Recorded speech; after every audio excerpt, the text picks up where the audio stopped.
Welcome to the Deep Dive. Today, we're looking at something a bit different. We've got 5 true stories, really intense accounts of terror and, well, psychological horror from across the U.S. We're not just retelling them. Think of these as like our source material. We want to explore the edges of experience, how fear shows up. Is it ritual? Is it the mind playing tricks? Or just cold, hard human cruelty? Or maybe something else. Exactly. We're digging into the why behind the fear. Mm-hmm. When you encounter stories this extreme, it's not just about the shock value. It's about understanding maybe the roots of these things, the psychology, the context. Right, or just how people react when reality itself seems to break. Yeah. Okay, so let's dive into the first one. This drops us right into the Malheur National Forest in Oregon. Real wilderness dread here. Mm-hmm. The person telling this story, an experienced hiker, wanted complete solitude. Perfect day, weekday, deep in the woods. He's sure he's alone. Until he hears something. Yeah. Strange noises. He described it as this guttural chanting, maybe 5 or 6 voices, he thought, speaking this sort of melodic gibberish. Gibberish. Okay. So immediately not normal conversation, not campers chatting. Definitely not. It signals something else. Ritualistic, maybe? That would be the immediate thought, wouldn't it? So curiosity gets the better of him. He pushes through some brush to see. And there they are, 6 figures, standing in a big circle. What did they look like? Shirtless. Torsos just covered in white paint. And masks. Really poor quality, like papier-mâché things. Bizarre. Masks. Wow. What kind? He said one was clearly a pig, another looked like a hare or a rabbit. The others, he couldn't really tell, just weird shapes. Okay, so definitely not your average hiking group. Not even close. And they weren't just standing there, they were moving. Sort of this weird wave-like motion altogether. Holding these primitive-looking sticks, ceremonial maybe? The synchronized movement. That's unsettling. When people move like that together, outside of, say, a military drill, it often points to something organized, a ritual, a shared mindset. He mentioned they looked off their heads on some sort of chemical. And that adds another layer, right? Detached. It does. It suggests they weren't fully rational, perhaps in an altered state, which makes them unpredictable. And then...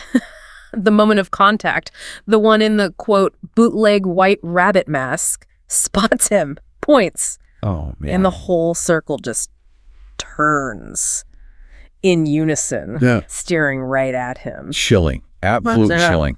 That hive mind kind of reaction. Yeah. He didn't wait. He bolted, just ran. He could hear them crashing through the woods behind him.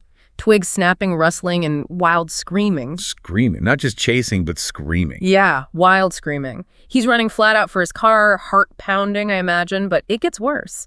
He reaches the car, fumbling for keys probably, and suddenly there are more of them appearing from the woods around the car. More? How many? He estimated at least 20. Suddenly they were everywhere, charging the car, throwing rocks, sticks, clawing at the windows as he's trying to get away. 20? Wow, so this wasn't just the 6 he saw initially. It was a larger group lying in wait, or drawn by the chase. It's unclear. He barely got out of there, just floored it and drove. And he reported it, right? Yeah, he did. But apparently the authorities didn't take it very seriously. You know, maybe chalked it up to weirdos in the woods. That happens. Deep woods stuff can fall through the cracks. But it makes you think. Especially when you hear that people have gone missing in those woods over the years. It adds a sinister context. Definitely. It serves as a pretty stark warning about that area. The wilderness hiding more than just trees. It really speaks to how isolation can breed these fringe elements. Cults, maybe? Groups cut off from normal society, developing their own rules, their own hostile reactions to outsiders. Yeah, and when their bubble is burst by someone stumbling in, the reaction is violence. Secure the boundary. Precisely. A terrifying thought. Okay, let's shift gears completely now. From that kind of external group threat in the woods to something deeply internal. A glitch in memory. This is Jason's story. He had this incredibly vivid memory his whole life. A core memory, you would think. Except it apparently never happened. Right. This touches on things like false memory syndrome or maybe confabulation. The brain can be a strange thing, filling gaps in ways we don't understand. His memory starts with this image. A horrible, pale man looking in through a window. The details are intense. Like what? Skin-like. Thin parchment, almost see-through, sickly yellow color, sunken eyes, an emaciated face pulled into this awful, contorted smile, menacing. Just the description is unnerving. In the memory, this pale man comes towards him. Then just overwhelming fear, pure pain. And then it cuts. Cut where? Cuts where? To him on a hospital stretcher, hearing a doctor's voice, over and over. Stay with me, Tom. Stay with me, Tom. But his name's Jason. Exactly. His name is Jason, not Tom. No. And he remembered the doctor, too, very clearly. Thin lips, piercing blue eyes, a really distinctive mole on his face. And his parents. Did he ever ask him? Oh, yeah. Repeatedly. They always said the same thing. Jason, it was just a nightmare, a bad dream. It never happened. You were never in a hospital like that. We don't know anyone named Tom connected to you.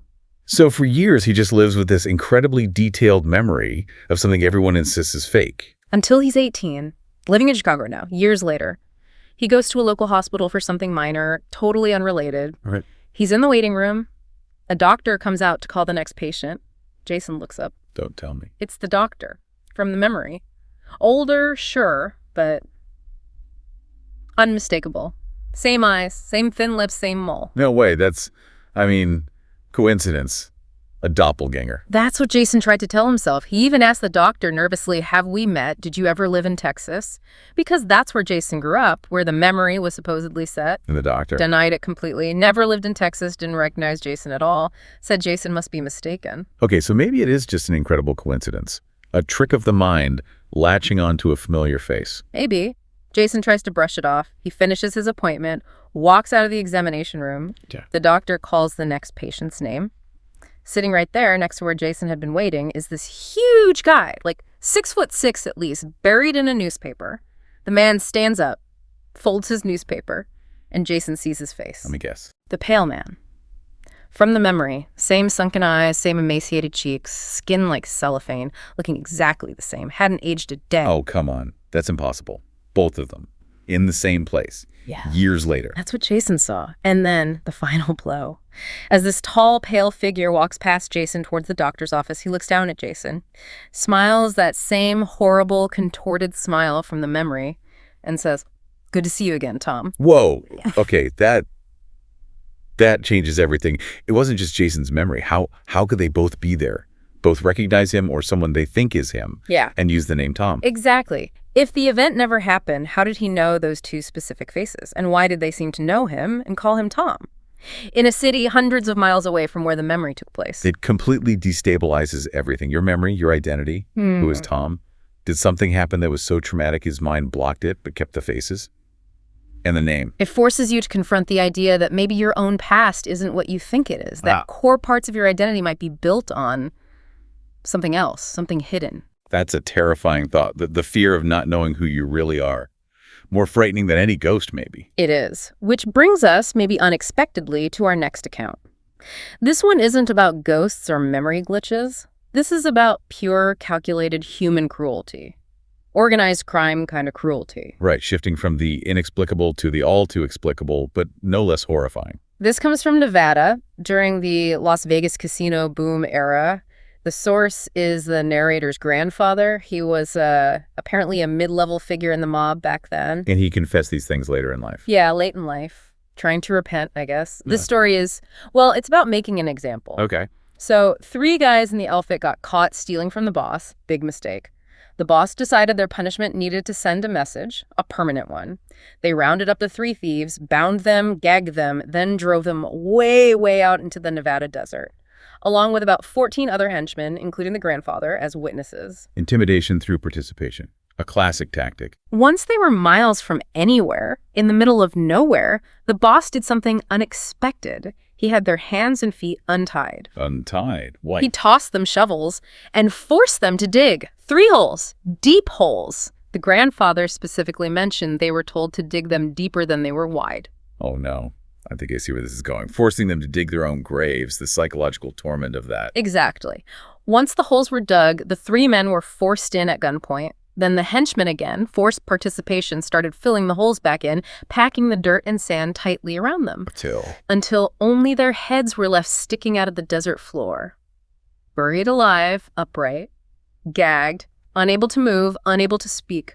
Just 3 heads in the sand. That's medieval. It's a method designed for maximum suffering. Exposure, dehydration, the psychological horror, and it's a spectacle for the others. But the boss wasn't finished. The final touch, pure sadism.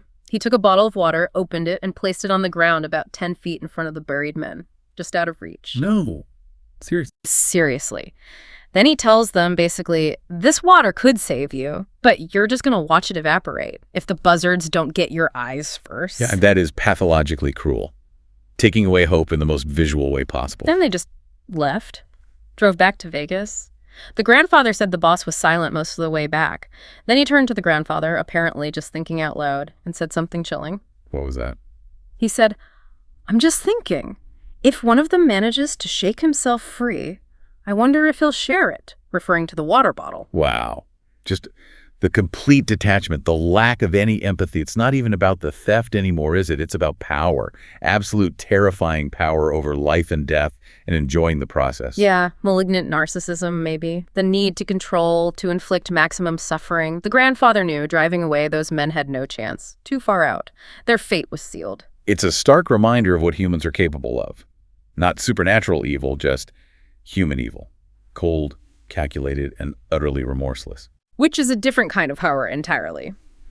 Now, let's move to Colorado, near a place called Riverdale Road. This area itself is kind of infamous. Oh yeah, Riverdale Road has tons of dark folklore attached to it. Satanic cults, a supposed gateway to hell, all sorts of ghost stories. It's a local legend hotspot.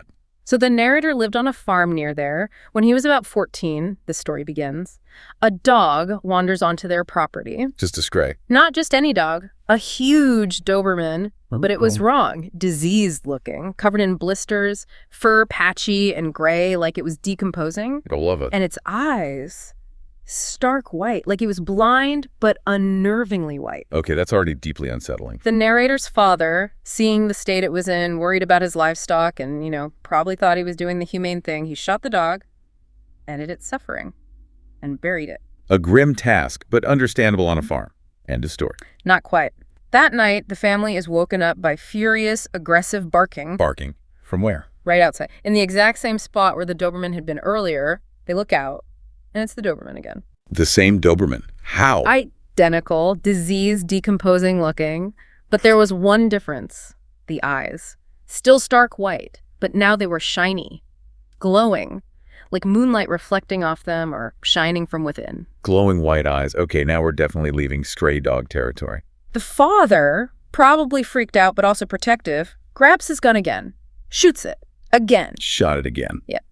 But then he goes to deal with the body, maybe bury it deeper this time, and he checks the first grave, the one he dug earlier that day. It's empty. Dug out. From the inside. From the inside. Oh, come on. So the dog he just shot. It was the same dog. It had somehow dug itself out in return. Undead, vengeful, something. This is pure vengeful animal folklore territory now. The wronged animal returning. That's a classic trope, but hearing it as a personal account. He reburied the dog. What else could he do? Hope that was the end of it. But it wasn't, I'm guessing. Nope. Next morning, grave empty again. Dug out from the inside. Tracks leading away towards the woods nearby. And the dog. Never seen again. But the weirdness didn't stop. How so? Every few months, like clockwork, they hear that same aggressive barking coming from the edge of the woods. A reminder. Just the barking. No. Occasionally, they'll look out at their own livestock and see one of their animals, a pig, a chicken, whatever, standing perfectly still, motionless, in the exact spot where the Doberman first appeared. Doing what? Nothing. Just standing there, but looking. Decomposed. Unhealthy. And at night, possessing those same bright, glowing, moon-like white eyes. The curse transferred, or spread, from the dog to the land to the other animals. Seems like it. Wow. The father has had to put down, the narrator says, at least a dozen of his own farm animals over the years, because they get like this, possessed by whatever came back with that dog. Living with that. Yeah. The constant low-level dread, the periodic manifestation of this curse, that's a heavy burden. And it feeds right back into the dark legends of Riverdale Road itself. Absolutely. Okay, our final account. This one brings us back from curses and ghosts to something starkly real, but initially perceived as, well, something else entirely. We're on Interstate 70 in Maryland. The narrator is a trucker. It's 3 a.m. He's alone, tired, headachy, driving through the night. Classic setup for seeing strange things on lonely highways. He sees two figures up ahead, kind of shambling slowly into the road. He slows down, thinking maybe drunk pedestrians. Okay. As his headlights hit them, the image burns into his brain.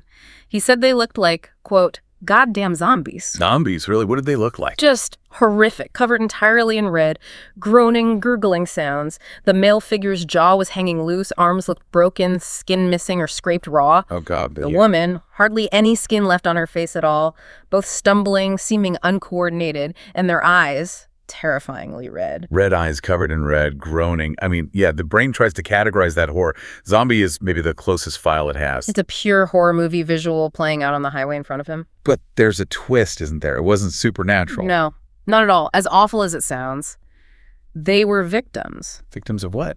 A horrific car accident, just moments before, apparently. A tire blew, the car went flying off the road. 2 people in the back seat were killed instantly. And these two? Were the driver and front passenger. They survived the initial crash but were catastrophically injured. Head trauma, massive blood loss, hence being covered in red broken bones, shock. So they weren't shambling like zombies. They were stumbling in shock and agony away from the wreck. Exactly. Confused, barely conscious, just moving on instinct. The red eyes were likely due to blood pooling or burst vessels from the impact. The groaning was pain. Oh, wow. That's somehow even more horrifying. The reality of that level of injury and trauma. That's what the trucker said. He hoped he'd never see anything that terrifying again. Because the reality of what happened to those people, the sheer physical devastation, it was far worse than any monster his imagination could cook up. It's a powerful contrast to the other stories. The fear isn't of the unknown or the cursed, but the known fragility of the human body and the random horror of accidents. So we've really covered a spectrum today, haven't we? From potential cult rituals in the woods and memory paradoxes. Yeah, to calculated mob sadism, a lingering animal curse, and finally just the brutal reality of trauma. It explores fear from so many angles. The fear of the unknown, the fear of human cruelty, the fear of losing your mind or identity, the fear of random horrific events. Which does leave you with a lingering question. Thinking about all these different kinds of terror we've discussed, which one stays with you more? Is it the fear of things you genuinely can't explain, the things that defy logic like the Pale Man or the Doberman? Or is it the fear of what people are demonstrably capable of doing to each other, like in the Desert Story? Or just the sheer awfulness that reality can sometimes throw at you, like on I-70? That's definitely something to think about, the fear of the uncanny versus the fear of the real. Thank you for joining us for this deep dive into these, well, truly terrifying accounts. We hope it gave you something to consider about the nature of fear itself. Until next time, stay watchful.